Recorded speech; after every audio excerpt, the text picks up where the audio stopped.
तबारक व तआला अपने से करीब करे। तो खैर, ये तो सफर महराज अल्लाह तबारक व तआला ने नबी करीम सल्लल्लाहु अलैहि वसल्लम को इन्हीं तकलीफों और परेशानियों के बदले के अंदर अता फरमाया। लेकिन नबी करीम सल्लल्लाहु अलैहि वसल्लम इस सफर के अंदर जो चीजें देखी और बयान की, वो हाईलाइट किया, जिसको कहते हैं आलम अमसाल की कुछ चीजें। आलम अमसाल को हम ऐसे समझें कि दुनिया के अंदर हम अमल करते हैं, उस अमल का जिस्म नहीं होता है, ये गैर मरी है, हमें दिखाई नहीं देता। मसलन हम कहते हैं कि जो शख्स सूरह बकरा हर दिन पाबंदी के साथ तिलावत करता है, अल्लाह तबारक व तआला क़यामत के अंदर मैदान महशर के अंदर इसको बादल की शक्ल अता फरमाएगी, यानी ये उम्र शख्स में इसको साया करेगा।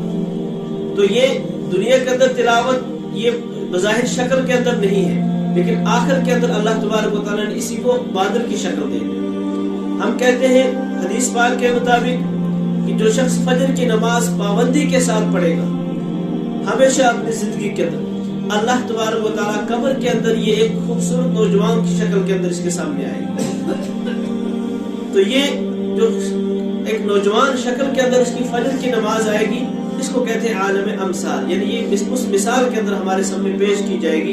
दुनिया के अंदर बज़ाहिर हम एक अमल करते हैं जिसको कोई शक्ल नहीं है, जिसकी कोई तस्वीर नहीं है, कोई फोटो हम समझ नहीं सकते, लेकिन अल्लाह तबारक व तआला उसको इस शक्ल दे देंगे, इस तरीके की शक्लें। तो इन हमारी जो माशरे के अंदर बुराइयां हैं, अल्लाह तबारक व तआला ने इनको कुछ शक्लें देकर नबी करीम सल्लल्लाहु अलैहि वसल्लम को दिखलाया। तो ये चीजें मस्जिद अक्सा से महराज के ऊपर जाते हुए दिखाई दी, या बैतुल्लाह से बैतुल मुक़द्दस तक दिखाई दी। तो हदीस से तो यही पता चलता है कि इस सफर के अंदर, जो इसरा का सफर था, खाना काबा से लेकर बैतुल मुक़द्दस तक, इस रास्ते के अंदर अल्लाह तबारक व तआला नबी करीम सल्लल्लाहु अलैहि वसल्लम को ये दिखलाया। सबसे पहले नबी करीम सल्लल्लाहु अलैहि वसल्लम इरशाद फरमाते हैं कि मैं एक बूढ़े शख्स और एक बूढ़ी औरत के पास से गुजरा, जो कि मुझे सलाम कर रहे थे। हज़रत जिब्रील अलैहिस्सलाम ने फरमाया कि इनके सवाल का जवाब नहीं देना। और फिर एक बुजुर्गों की जमात से गुजरा, फरमाया वो भी मुझे सलाम कर रहे थे, और फरमाया हज़रत जिब्रील ने इनका सलाम के जवाब दे दो।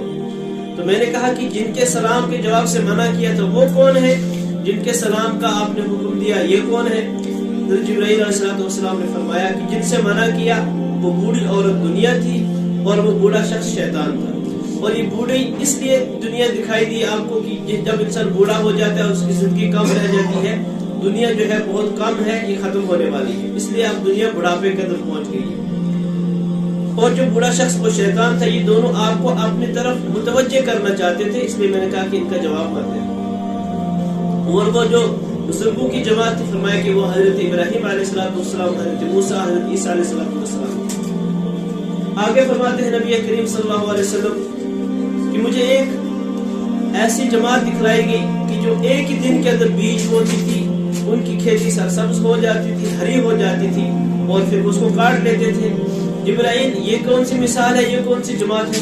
फरमाया कि ये उन लोगों की मिसाल है जो लोग अल्लाह के रास्ते के अंदर शहीद होते हैं, और जो लोग अल्लाह तबारक व तआला के रास्ते के अंदर माल खर्च करते हैं। अल्लाह तबारक व तआला उनको हरा भरा रखता है, और उनको जो है बराबर इसका अजर और सवाब देता है, और फौरन देता है, कोई उधार नहीं करता अल्लाह तबारक व तआला इन लोगों को। एक जमात दिखलाई गई कि वो एक शख्स दिखाया गया कि नहर के अंदर तैर रहा है, उसका सर पत्थर से कुचला जाता है, और उस नहर के पीछे चला जाता है, फिर वो तैर कर फिर किनारे लगने की कोशिश करता है, फिर उसके सर के ऊपर पत्थर मारा जाता है, उसका सर कुचला जाता है। जिब्राइल, ये कौन? ये सूदखोर की मिसाल। सूदखोर को ये सजा अल्लाह तबारक व तआला क्या